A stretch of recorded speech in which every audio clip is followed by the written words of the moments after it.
They say silence is sacred, that in silence you can hear the voice of God.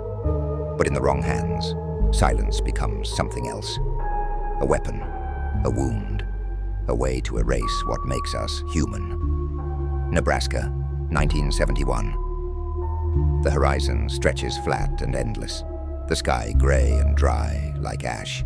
Somewhere along a dirt road that no one drives after sunset, a building stands behind a black gate. The locals call it St. Aurelia's Orphanage. No laughter, no shouting, just the hum of wind through old glass and the faint rhythm of footsteps in long, empty halls. Inside those walls, silence wasn't peace, it was punishment. The nun said children were closer to God when they didn't speak, when they didn't cry, when they didn't question. Every morning began with prayer. Every evening ended with the sound of a bell. Not a chime, but a command. And if a child made noise after the bell, they were taken to the basement. They called it reflection. A single room with a chair, a crucifix, and a candle that burned until morning. The walls carried the marks of fingernails. The air smelled of wax and fear. Children learned quickly, not from sermons, but from the sound of the door closing behind them. Among those children was a boy, blonde hair, gray eyes, too quiet for his age. His name was Jacob Marin. He was 7 when they brought him there, the last to arrive that summer. The record said, parents deceased, cause undetermined. The priest said, a soul without a family needs discipline. The first night, Jacob cried. The second night, he whispered prayers until his throat ached. On the third, when Sister Margaret came to take him downstairs, he stopped making any sound at all. Weeks passed.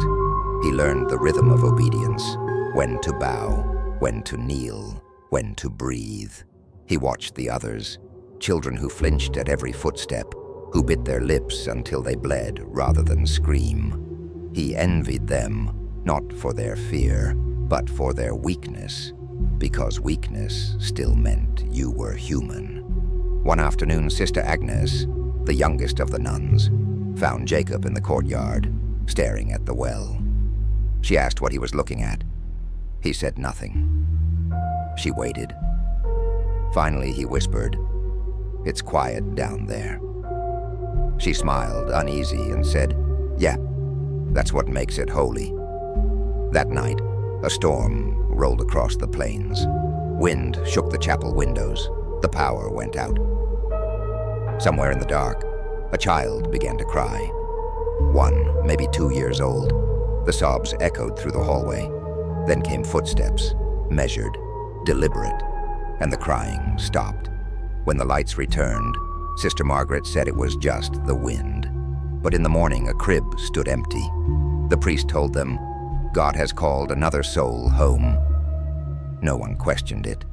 In St. Aurelia's, faith wasn't a comfort. It was a rule. Jacob didn't speak for days, but the nuns noticed something new. He had started smiling, a small, perfect smile that never reached his eyes. Time blurred. Seasons passed. The children grew quieter, emptier. Every punishment was followed by prayer, every prayer by silence. The line between faith and fear disappeared, and through it all, Jacob watched. When he turned 13, he was moved to kitchen duty. He cleaned knives, peeled potatoes, scrubbed the table until it shone like mirrors. He liked the reflection. It was the only time he saw movement that didn't make a sound. Sister Agnes once told him, "You're one of the good ones, Jacob. You've learned obedience." He nodded, but later when she left, he whispered under his breath, "Obedience isn't the same as peace." That winter, the fire came. It started in the chapel, or at least that's what the police would write later. But the fire didn't spread like normal flames. It moved slowly, as if following footsteps. By the time the townsfolk saw the smoke, St. Aurelia's was gone. 7 people died, 3 nuns, 4 children. The priest was missing, and so was Jacob. The newspapers called it an accident. The church called it a tragedy, but there were whispers. The firemen said the basement door had been nailed shut from the inside. No one went near the ruins after that, except one man, years later, a groundskeeper hired to clear the land. He said the soil felt warm, even in winter. He said when the wind blew through the old bricks, he could hear something. Not words, not voices, just breathing. Decades passed. The orphanage became a memory. The town forgot the names. The church built a new chapel. People moved on, until in 1987, silence returned. The first family was found in a farmhouse outside Fairview. 3 victims, no signs of struggle. The father in his chair, the mother beside him, the child on her lap. No wounds, no broken bones, only the faint scent of candle wax. On the table, a tape recorder, still running. The sheriff pressed play. A voice, calm, steady, male, said, "Be still and know that I am God." Then the tape stopped. Forensics couldn't explain the cause of death. The autopsy showed cardiac arrest, but no physical trauma. The media called it a miracle. The coroner called it an impossibility. The bureau called it the work of a monster. 2 months later, another family vanished. Same pattern, same tape, same message. Be still. The townsfolk began to whisper again. They said it was punishment for tearing down the orphanage, for burying the truth. The church denied everything. But in the Bureau's archives, an analyst found something. Fingerprints faintly embedded in melted wax. The name linked back to an unsolved fire, St. Aurelia's. And there, buried under years of paperwork, was a name, Jacob Marin. He would be 30 now. The Bureau sent a profiler, Dr. Evelyn Hart. She specialized in ritualized homicides, the kind where faith and delusion intertwine. She studied the old reports, the orphanage files, the fire. The deeper she looked, the clearer the pattern became. Every victim had once worked for or been associated with religious childcare institutions, foster programs, youth ministries, orphanages. He wasn't killing strangers. He was killing his teachers. Hart described him as a product of devotion turned inside out, obedience without empathy. She noted how his voice on the tape lacked inflection, how the breathing pattern before each phrase matched that of a trained choir child. He was repeating something learned long ago. She wrote, "He doesn't see death as destruction. He sees it as silence perfected." The press began calling him the Butcher of Silence. The name spread faster than the fear, but names don't explain monsters. They just hide them. Hart visited what remained of St. Aurelia's. The air still smelled of soot. The crucifix above the basement door had melted and fused with the metal handle. Inside, she found rows of chairs, scorched but upright. On one wall, a single phrase had been carved over and over again. "He who speaks, sins." In the ash, she found a candle stub. It was new. Someone had been there recently. That night, she dreamed of footsteps, of a boy sitting in a chair, of a smile that didn't belong to him anymore. When she woke, she realized she'd been hearing the same breathing rhythm from the tapes. In her sleep, Hart didn't believe in ghosts, but she believed in patterns. And something about this pattern didn't just speak, it whispered. She returned to Washington with the tapes, spending nights alone in the Bureau's audio lab, listening in the dark. Every recording had the same structure, 3 repetitions of "Be still and know that I am God." But in the background, beneath the hum of the tape, there was something else. Faint, rhythmic, deliberate, breathing, always the same tempo, always the same distance from the microphone. She enhanced the sound. What she heard wasn't just breathing. It was counting, slow, steady. 1, 2, 3, pause. 1, 2, 3, pause. The same cadence used in the orphanage's reflection ritual. She felt it in her chest, the old rhythm of punishment, disguised as prayer. Jacob Marin hadn't just remembered the orphanage. He was rebuilding it.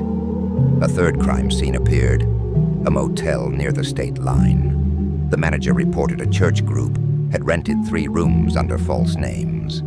When police entered, they found candles arranged in a circle, furniture stacked neatly in one corner, and a Bible open to Psalm 46. Be still. The bodies were on the bed. A man and a woman, both in their 50s. No visible injuries, but their faces showed something strange. Not fear, not pain, but peace. The coroner said their hearts had stopped within seconds of each other. Hart stood over the bodies, silent. She said quietly, "He's not killing them, he's releasing them." Her supervisor frowned. "You sound like you sympathize." She didn't answer. Later, she requested access to the church's private archives. Most of the files were sealed, but one document stood out. A report from 1971, labeled Experimentum Taciturnitatis, the experiment of silence, conducted unofficially by the Archdiocese. Its purpose, to study behavioral purification through enforced quietude in minors exposed to trauma. Subjects were taught to suppress emotion through prolonged isolation, prayer, and silence. The results were classified as unsustainable. Psychological rupture observed. Jacob Marin was listed as Subject 12. Hart read the final note in the file. Subject exhibits total adaptation, no resistance, no emotional fluctuation. Possible prototype for spiritual discipline. She closed the folder, then stared at the words. Prototype, not child. Prototype. She whispered. He was trained to disappear inside himself. That night, she returned to her hotel. It was raining. The hum of the air conditioner blended with the sound of distant thunder. She left the television on. White noise helped her sleep. But at 2:14 a.m., the sound cut out. Silence. She opened her eyes. The lights flickered. Then from the TV speaker, a faint voice. Male. Calm. Be still. She froze. And no. She unplugged the set. But the voice continued. That I am God. Then the sound of breathing. Close. Inside the room. She turned slowly. No one was there. Just the reflection of the candle she had lit before bed. Its flame bent sideways, as if someone had exhaled. The next morning, she told no one. But she checked out early. Weeks passed. The killings stopped. Newspapers moved on. The Bureau shifted resources, but Hart couldn't let it go. She kept the tapes, the files, the names. She drew connections, maps of movement, patterns of dates, alignment with religious holidays. Then, in December, something resurfaced.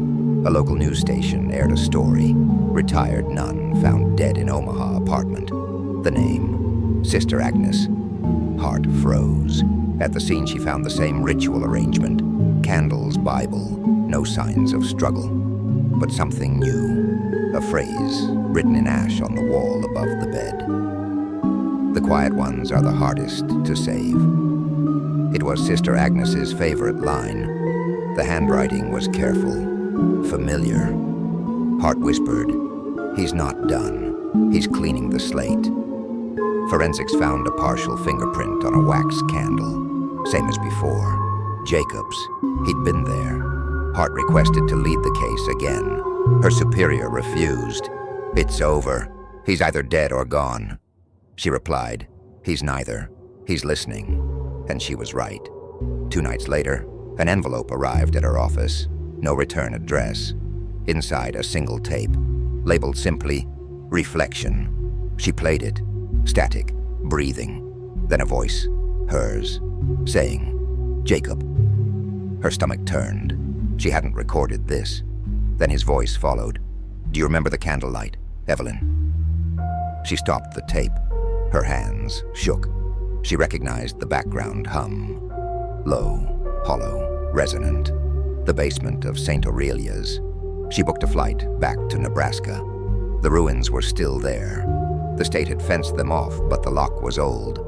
She walked through mud and frost, flashlight cutting through the mist. Every step echoed. She descended into what was left of the basement. The walls were black, the air still. She set her recorder down and whispered, "Jacob, I'm here." For a moment, nothing. Then the faintest sound, like a match being struck. A flame appeared in the dark. He was standing there, older, thinner, eyes pale as smoke. He smiled, the same quiet smile from the photographs. "Dr. Hart," he said softly, "you came to listen." Her breath caught. "You killed them." He tilted his head. "No, I corrected them." "Why?" she asked. He stepped closer. The candlelight flickered across his face. "Because they taught me that sound is sin. I believed them, and I was faithful. You call this faith?" He looked around the charred walls. They said silence was obedience, but silence became hunger. When you silence a child, you teach him to pray without words, and sometimes God answers in kind. His voice was calm. No anger, no remorse, just certainty. Hart said quietly, "You're still that boy in the chair." He smiled again. "No, I am the chair." He blew out the candle. Darkness swallowed the room. Her flashlight flickered, then died. In the dark, she heard footsteps, then breathing, slow, steady, rhythmic. The same count. 1, 2, 3. Pause. She whispered, "Jacob, stop." He said, "You still think you can speak the silence away?" Her heart pounded. She reached for her recorder, pressed the button. "Why me?" she asked. "Because," he said, his voice close now, "you talk to the dead and forget to listen to the living." Then, nothing. The light returned. The room was empty. Only her recorder remained. The tape still running. When she played it later, it captured a final whisper. 2 words, almost tender. "Thank you." Hart filed her report. The Bureau dismissed it as trauma. The case was marked inactive, but the tapes kept arriving, each one shorter, each one quieter. In the last recording, there was no voice at all, just breathing, faint, steady. She began hearing it in everything. The wind through her blinds, the hum of the elevator, the ticking of her watch. She knew he was gone, but the silence he created wasn't. It had learned to move on its own. The Bureau closed the file, but the file refused to stay closed.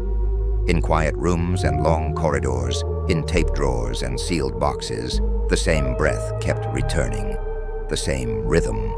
1, 2, 3, pause. 1, 2, 3, pause. It didn't shout. It waited. And waiting is how silence wins. Hart began to catalog the breath as if it were a fingerprint.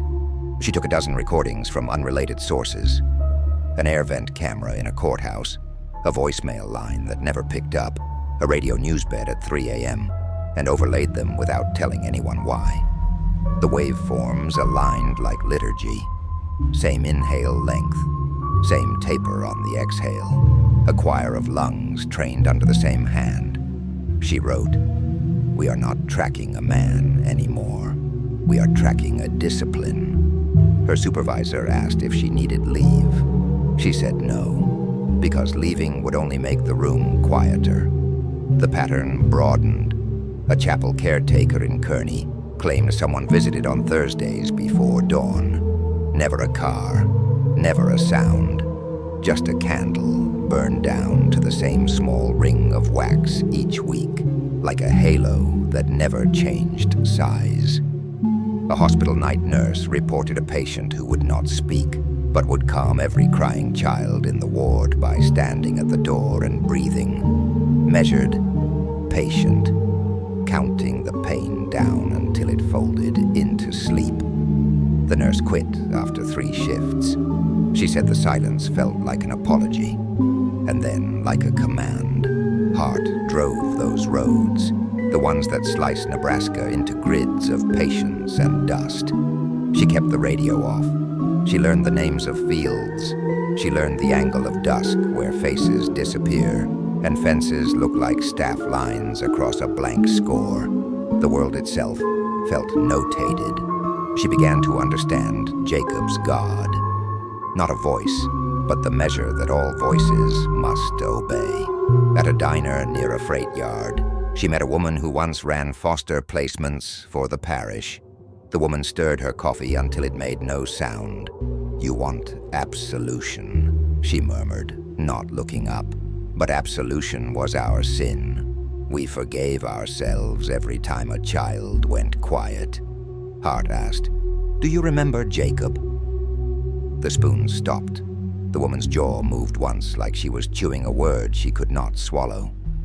"He learned faster than the rest. You think the quiet ones are meek. They aren't. They carry knives you can't see." Hart said, "Knives?" The woman nodded once, almost smiling. "Questions. The only clean blade." Then she stood, left bills on the table, and walked away without finishing her drink. The surface unbroken, a little mirror nobody wanted to look into. Hart returned to the ruins again. Not for evidence, but for a temperature she could name. She stood where the basement door had been. She whispered the boy's name the way one breath tests a room. No answer.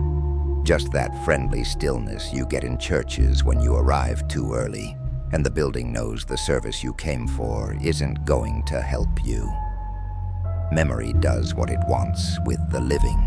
It stretched the boy to fit the man.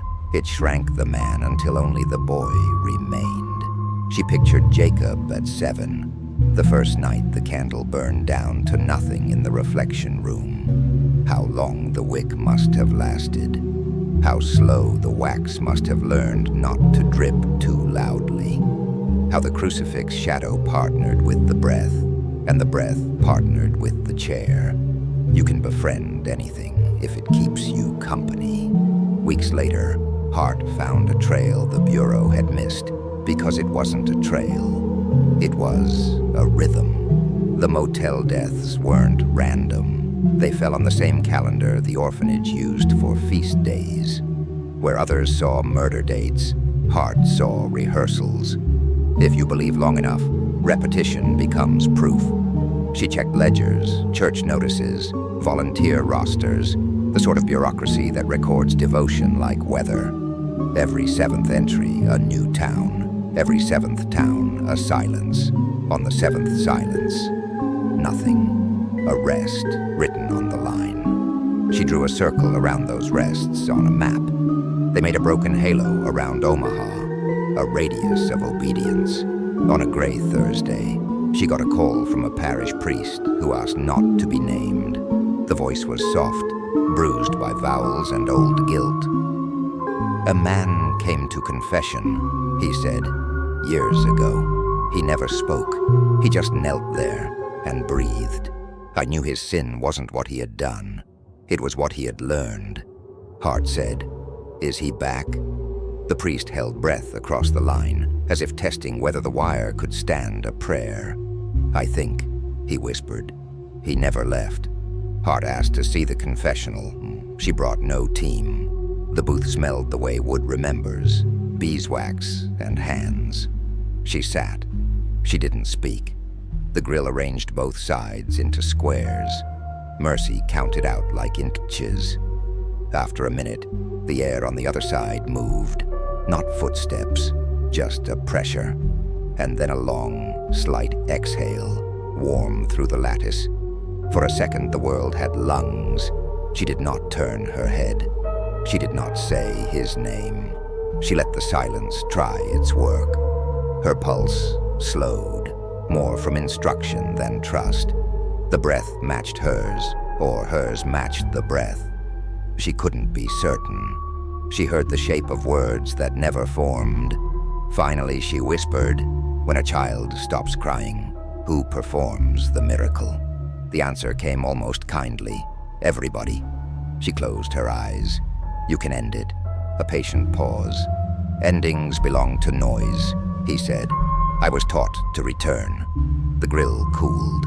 The pressure faded. She was alone. The priest would later swear no one entered, no one left. He locked the church and slept in the sacristy, dreaming of a metronome that ticked without moving. Hart took a leave. She refused to name a leave. At home, she cleaned a room to soundless. She laid 3 tapes on a table like bread. She listened to how breathing edits memory and how memory edits mercy. A phrase returned that she had never said aloud. He didn't kill to teach silence. He killed to keep the lesson intact. There's a difference. One is rage, the other is maintenance. An email arrived from an untraceable account. "You are almost done talking," she replied with a blank message. Minutes later, the phone rang. The line carried a train in it. Distance, iron, a plane learning how to move. A man's voice said, "Do you know who saved the good children, doctor?" She kept her voice clinical. "No one." He laughed quietly. It sounded like air leaving cold glass. The silence did. It took their noise away so they could learn the rest. "What rest?" she asked. "The part after pain," he said. "The part where crying is not required." She said, "That part is death, Jacob." He did not correct the name. "Names are the loudest things we give each other," he murmured, "and the easiest to take away." The line cut. The room went obedient. Hart's dreams shifted. They stopped being about the boy in the chair. They started being about the chair learning to pray without the boy. In one dream, the crucifix shed its body and left the nails to shine alone. In another, Sister Agnes's candle grew so tall, it became a pillar, and the room shrank around it until you couldn't tell whether the flame was large or the child had become small enough to fit underneath it. Hart woke between breaths, that space that feels like falling when you are not falling. Her pillow smelled faintly of smoke, though nothing burned. She visited Sister Agnes's grave. The stone said nothing extravagant, just dates, the length of obedience. Hart placed her fingers on the cold granite and counted 3 heartbeats and stopped, in case counting more was an invitation. She said to the air, "You loved him in the way a rule loves a student." The wind didn't answer, but it tugged the edges of her coat like a nun correcting posture. The church released a statement about the experiment. "A misguided era," they wrote. "A theological misunderstanding about the nature of silence." They apologized to no one by name. Names would have required a volume, and a volume would have required a choir, and a choir would have been too loud. Apology is a poor singer when the hymn is written for breath. A hospital file surfaced. St. Aurelia's old physician, decades earlier, had noted in pencil that subject 12 exhibited a remarkable vagal control, the body's brake that slows the heart, quiets the voice, cools the pulse, a survival gift, or a practiced collapse. The doctor called it talent. Hart called it training. In her notes, she wrote, "Teach a child to lower his own lights, and he will become the room." News broke of a missing social worker who once signed the transfer of 3 children from St. Aurelia's to a rural youth home. She was found sitting in her car on a service road, eyes open, engine off, radio on silence. The autopsy found nothing. The family buried her with a rosary. The beads made a sound like rain when the box was lowered. Soft, repetitious, polite. Hart charted every professional who touched Jacob's life. The list was short. Poverty reduces the paperwork required to disappear. She looked for an endpoint, a court, a final day when a gavel would teach the air to behave. The only court she could imagine was the one where two breaths take turns. Anything else would be theater. She arranged a meeting she didn't call a trap, a chapel, not far from the new development that had replaced the orphanage. She sat in the back pew. The stained glass wore a winter that hadn't ended yet. A man entered without sound. The door did not announce him. He stood 2 rows in front of her and faced forward, like a student answering attendance. He did not turn. He said, "When you speak softly, the world is generous with its echo." She replied, "We're not alone." He nodded. "We never were." He remained 2 rows away, as if nearness were an offense to the lesson. "Why candles?" she asked. He shrugged a shape into the air. "Candles whisper against the dark. They do not argue with it." She said, "You killed Agnes." He paused. "No, Agnes taught me the only sentence I ever needed. The quiet ones are the hardest to save." I believed her. I saved her from what came after noise. Hart's throat tightened. Pain coming after noise isn't sin. It's proof we are alive. His head bent, almost reverent. "Living isn't the highest call." She asked, "What is?" He answered, "Returning." She stood, careful. "Return with me to a room where law still has breath." He smiled, the famous smallness of it. Law belongs today. We were raised at night. She stepped into the aisle. He didn't retreat. He simply thinned, like steam leaving hot stone. "How do I stop you?" she whispered. "Stop teaching," he said. "Stop naming the ache. Let it be what it learned to be. A room." The lights dimmed. A cloud, a coincidence, the kind of grace silence offers itself. When they lifted, he was gone. Again. Her phone recorded nothing. The microphone had obeyed a different master, the same one the tapes obeyed when they replaced message with breath. Hart drove to the courthouse. She wrote a statement that contained only gestures. She said she had confronted a man who might be Jacob Marin, who may have confessed to nothing and everything. The Bureau chose the word insufficient. She composed an addendum anyway. Some murders are not a series, but a pedagogy. If you take the class long enough, you become the chalk. She didn't sleep. Nights lengthened. The city learned to respect the hour when elevators rest, when windows forget to reflect, when your own home sounds like a church that has forgiven too much. She began to arrange her own breaths in 3s without meaning to. She would catch herself mid-count and cut the line like a fish she could not keep. A letter arrived without a stamp. It lay on the floor inside her apartment as if it had learned to pass through doors. On the outside, Dr. Hart, for your archives. Inside, a single page, handwritten in a neat school script that had never learned flourish. You were the only one who listened without asking for a miracle. That is rare. Miracles are always noise. Below it, a short list of names. Clergy, orderlies, a county clerk. Everyone crossed through with a line so thin it looked like a hair. At the bottom, there is one left. The one who thought transfer meant rescue. He calls himself retired. We both know there is no such word. Hart recognized the name. The clerk lived in a ranch house with a porch that tried too hard to be hospitable. She parked 3 blocks away and waited for dark to learn its lesson. Hours arranged themselves into a long breath. The clerk came out for the mail. He went in. A single downstairs light. Kitchen. She saw a second figure in the glass, as reflection first, then as fact. 2 silhouettes, then 1. Hart stepped out of the car. She didn't run. Running announces guilt. She walked the way hallways in hospitals require you to walk. Deliberately, the world narrowed to tasks. The front door stood ajar by a finger's width. Invitation or test. She touched it. It moved without a sound.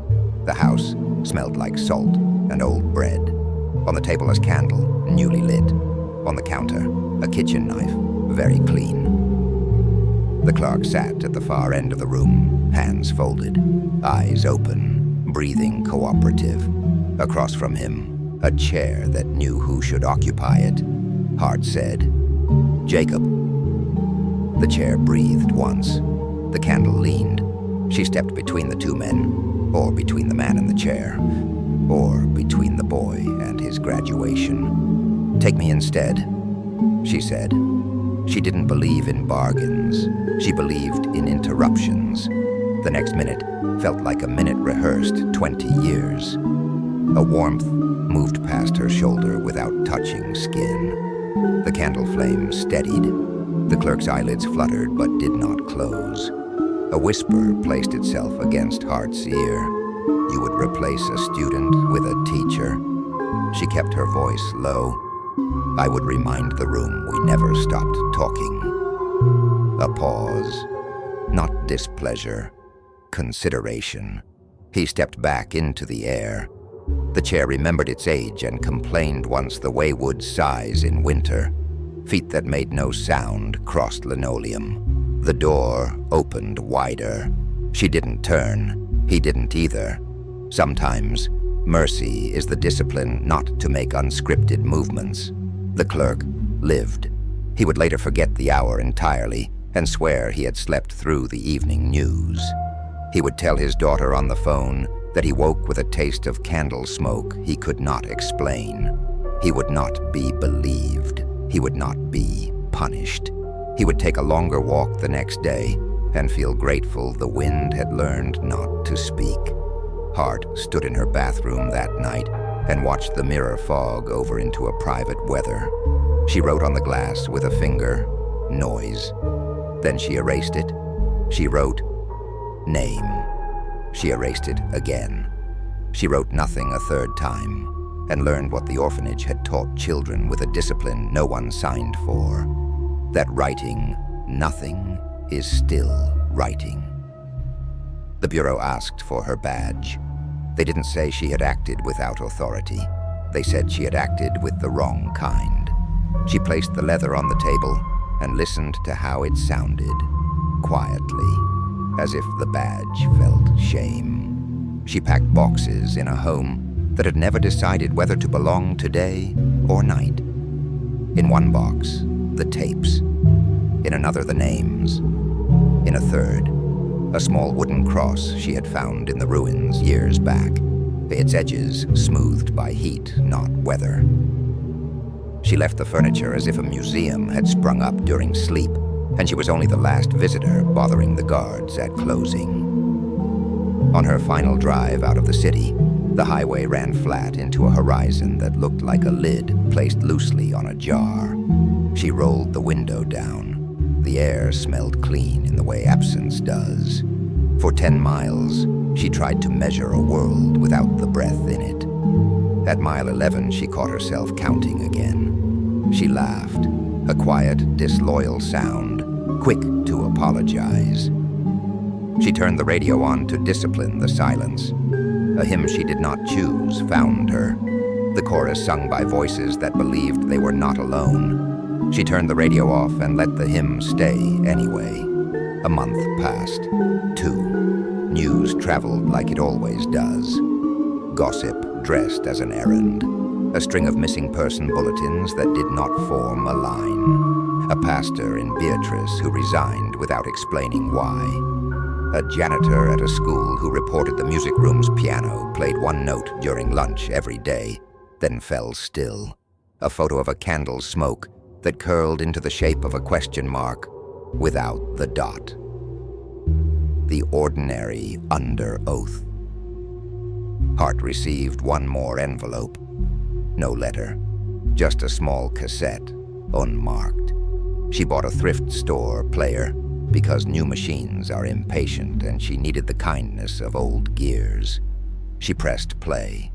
At first nothing, then room, then breath, then very far away, the sound of a chair leg moved a quarter-inch on stone. No voice, no command, only the companionship of air.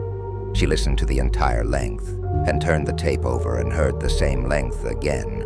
Whoever recorded it wanted duration, not drama. She drove once more to the orphanage site because some addresses cannot be forwarded. Thistles had learned the shape of the foundation and honored it with their silhouettes. Something small, scratched in the dirt, ran away when she approached. A creature with no theology, complicated only by hunger and the problem of claws. She sat cross-legged where the reflection room had stood because kneeling felt dishonest after a lifetime of standing in rooms, asking them for truth. She counted 1, 2, 3, and chose not to pause. Children cry, she said, to see if the air had ears, and when they stop, the room should learn grief, not pride. The field did not applaud. Good fields don't. Dusk arrived late, and without apology. In that gentle unclaiming, a form rose where shadows congregate. It was not Jacob as a face.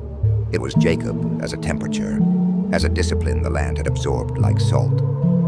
She stared into the place his eyes would have been. She said, "You can't be both priest and knife." The shape nodded, if a temperature can nod. The nod felt like correct. But we were taught there is only one role left when the congregation forgets how to speak. She whispered, "Then let me remember for them." The shape leaned, a body's idea of listening. "I will keep saying your name," she said, "and hers and theirs, because names are the only noise the room can't digest." The temperature lifted and eased away, as if a window had learned humility. The thistles straightened, the earth exhaled chalk. Heart stayed until the sky graded to a hymn dark enough to respect. She stood, slowly, the way one leaves a pew. She did not look back, because looking back makes rooms proud. Driving away, she felt something unfasten behind her sternum. Not relief, not victory, but the polite fatigue of someone who has kept watch correctly. She didn't know whether the lesson was over or only the class. That distinction belongs to teachers with day jobs. There are endings that perform themselves whether we choose them or not. There are others we have to build with the same tools that injured us. Hart kept the tapes, but she also bought a clock that ticked audibly. She placed it on a shelf where the sound could argue with the room in case the room tried to remind her who had authority. She opened her windows when it rained. She let water speak without translation. She learned the creak of her own stairs and refused to oil them. Weeks later, in a city that had trained its sirens to rise and fall like disciplined grief, a report came in of a man found in a river, early 40s, Midwestern bone, mouth bent in a small practiced piece, no water in the lungs. The coroner said the heart chose silence before the river could perform its lesson. Hart did not visit the morgue. She sat at her kitchen table with the clock and the rain, and breathed more loudly than necessary for a handful of minutes out of spite. A friendly kind of spite, the sort that invites the dark to meet you halfway. If the body was Jacob's, the county would assign a number because the county must call something something. Numbers are the quietest names we've invented. They look like prayer if you squint and don't ask them any questions. At a chapel far from here, a candle burned a little shorter. No one lit it. No one claimed the trick. In another town, a child cried in a grocery aisle and no adult said hush. They waited, gentle, and the cry gathered itself into a breath that did not learn shame. Somewhere a piano key that had been held down for years finally lifted, not because a hand released it, but because time forgot to press. And in the home of a woman who once believed she could end a discipline with a badge, The cassette clicked at the end of its side and did not begin again. Hart did not rewind it. She let the static hold the room a while and then turned the machine off. She stood by the open window and looked at a cross the weather had carved into a telephone pole without asking permission. She said aloud, to no one, "We always speak too late." Then after a small and necessary pause, she added, "But late is not nothing." She slept, finally, the kind of sleep that does not bargain. In that sleep, no chairs, no candles, no counting, only a field and wind that had learned respect, and a horizon that no longer needed to be explained. Morning came the way mercy does, not with trumpets, but with a thin, unremarkable light. You're eager to do chores. Hart poured water, made coffee, did not bless it, drank anyway. She listened carefully for a discipline that had once trained her lungs and heard only her own quiet, unpracticed life. And somewhere, in the forgotten geometry of St. Aurelia's, silence did what it had always done before humans gave it religion. It returned to being what it was: space, air, room, a possibility that did not insist on being worshipped. For a while, they say endings are just the quiet part of a circle, the place where breath prepares to return. Weeks went ordinary on purpose. No letters, no tapes.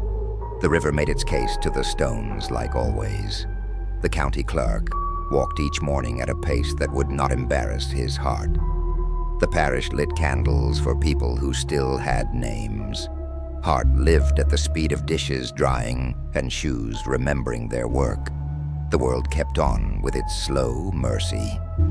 And then, a door somewhere in Nebraska decided to open.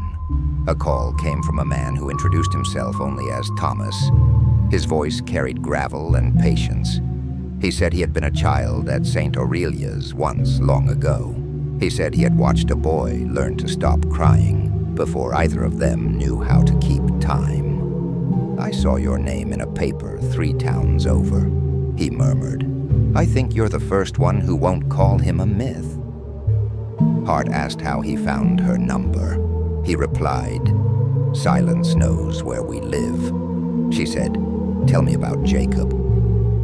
Thomas exhaled softly, as if he had unwrapped a question too quickly and exposed it to air. "He didn't break," he said. "He folded. That's worse. Broken things cut you and you learn to be careful. Folded things look like manners." They met at a decommissioned rail depot, where the echoes had grown old and polite. Thomas wore a coat that had surrendered its buttons to winters he preferred not to describe. He told her about the games children play when games are forbidden, tapping code through bed frames, inventing alphabets with blinks, making shapes in their mouths that never dared turn into words. "We were all learning the same prayer," he said, "but not to the same God." He described a night when Jacob sat in the reflection chair for 13 hours, the candle eating itself with conscientiousness, the crucifix shadow lengthening until it almost reached his hands.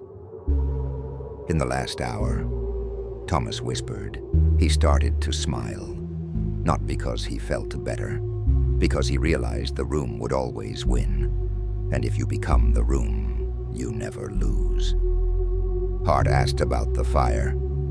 Thomas shook his head once like a man refusing a hymn. "It isn't what people think.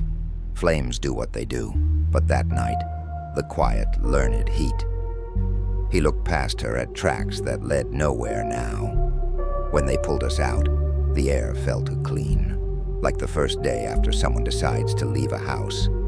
But Jacob was already gone, not running, not hiding, just finished. He met her eyes. You can't arrest someone who has graduated. He gave Hart a photograph. Edges frayed, light burned thin. 2 boys in a courtyard, one looking at the well, one at the photographer with a look that refuses to be a face. Hart turned the picture over. On the back, in tidy letters, a date and a phrase. The quiet ones are the hardest to save. She held the paper the way you hold a relic you do not worship. Thomas said, "I left Nebraska for 2 decades, but you can't move out of a room that never needed walls." He started to walk away, then paused. "If you see him again," he said, "remember, he thinks he is an answer. Offer him a question he cannot pray away." Driving home, Hart practiced questions like other people practice scales. What do you owe the child that survived you? Where does a lesson end when the teacher dies in your mouth? Who deserves the last word when silence has already taken it? The evening darkened.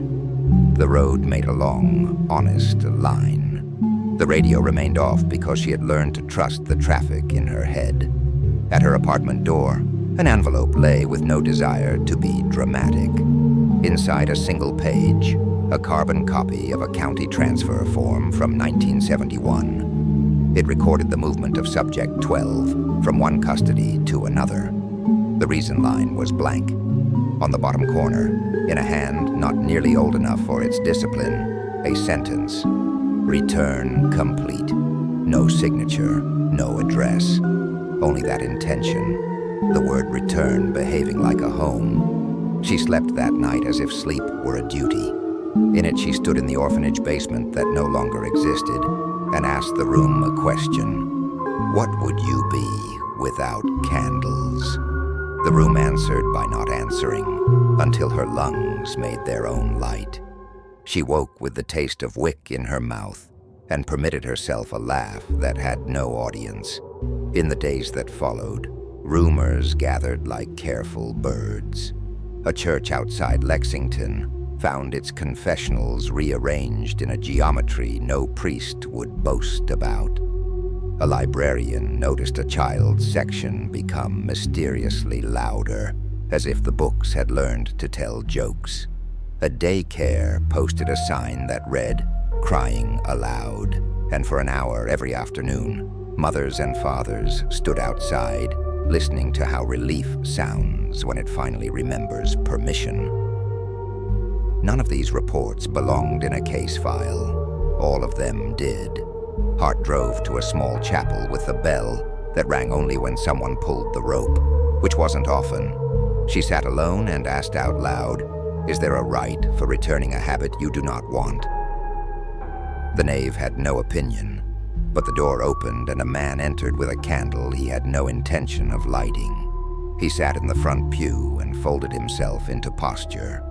If a river could kneel, it would look like that. Hart did not move. His breath found the rhythm it had trained for. She said, "You're not finished." He said, "Neither is the world."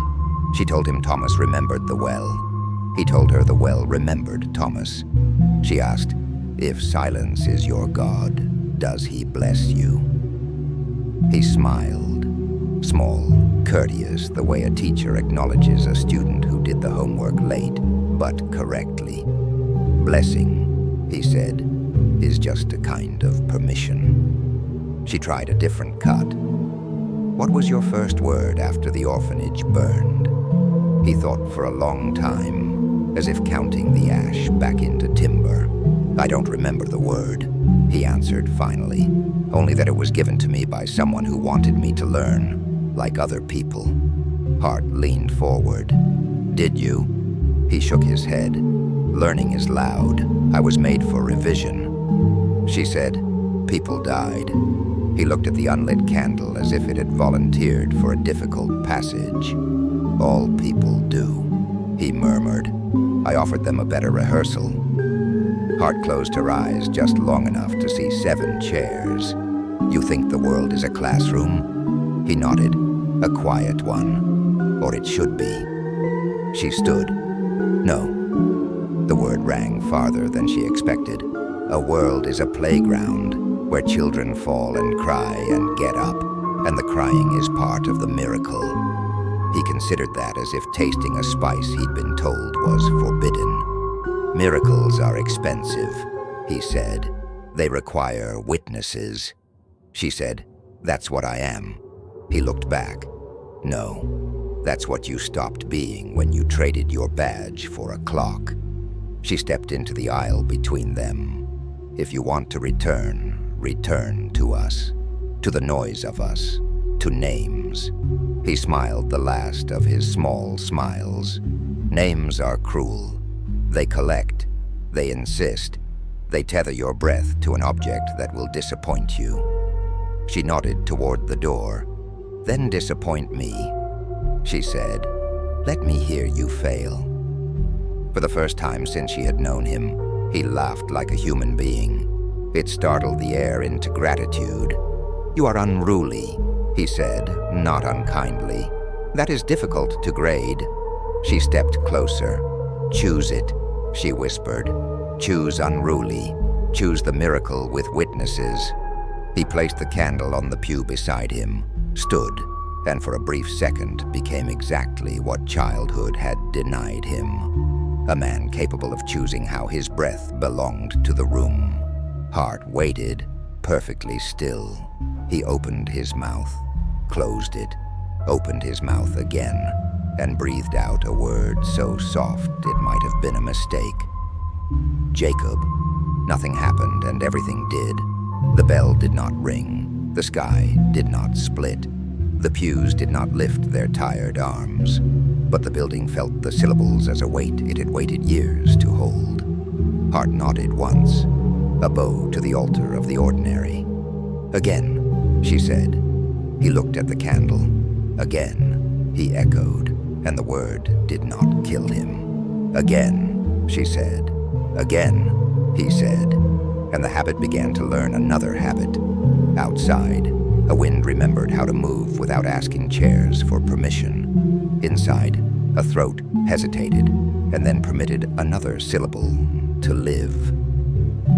"Agnes," he said, and something in the old wood forgave itself. "Thomas," he said, and the knave loosened the knot it had carried. "Evelyn," he said, and Hart allowed herself to be named. He leaned against the pew like a student au benon dizzy with the simple carbohydrates of speech. The candle on the bench tilted, as if leaning toward heat that was no longer required. Hart stepped to him, very slowly, afraid to frighten this newborn noise. "You could stop," she whispered. "You could practice living." He tilted his head as if listening to shoes down a hallway he had left years ago. "There is a cost," he said. "There always was." She nodded. "I'll pay some." They stood in that pocket of mercy a long time, long enough for dust to confess its vocation honestly. He closed his eyes.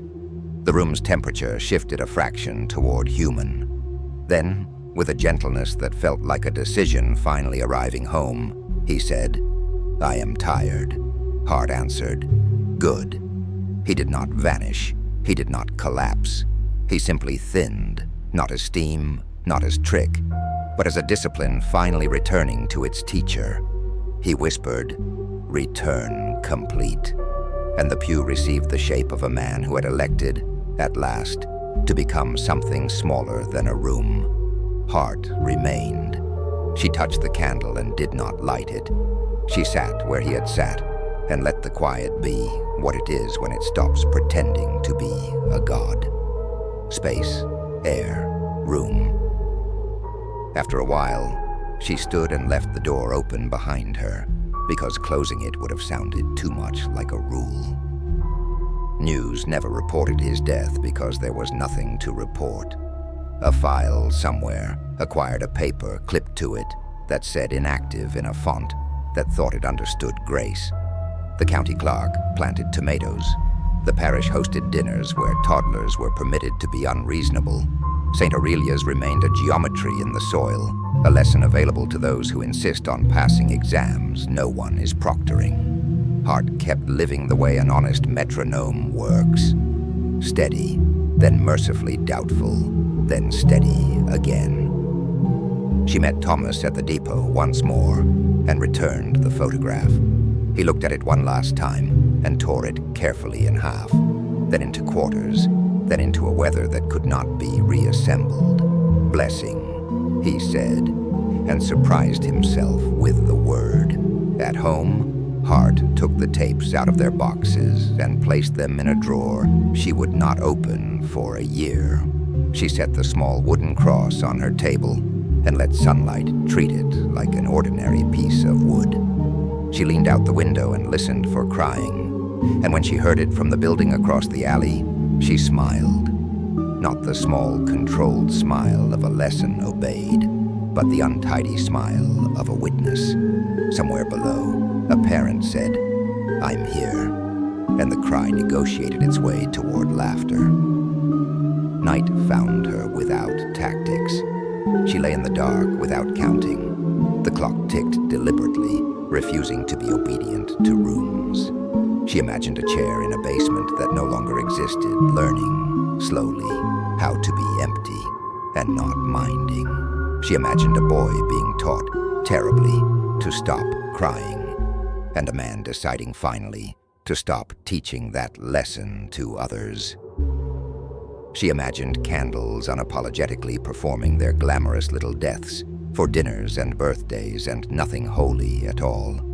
And in that place, where breath waits to become yours again, she spoke into the dark, not as a profiler, not as a keeper of tapes, but as a human being whose lungs had chosen to stay.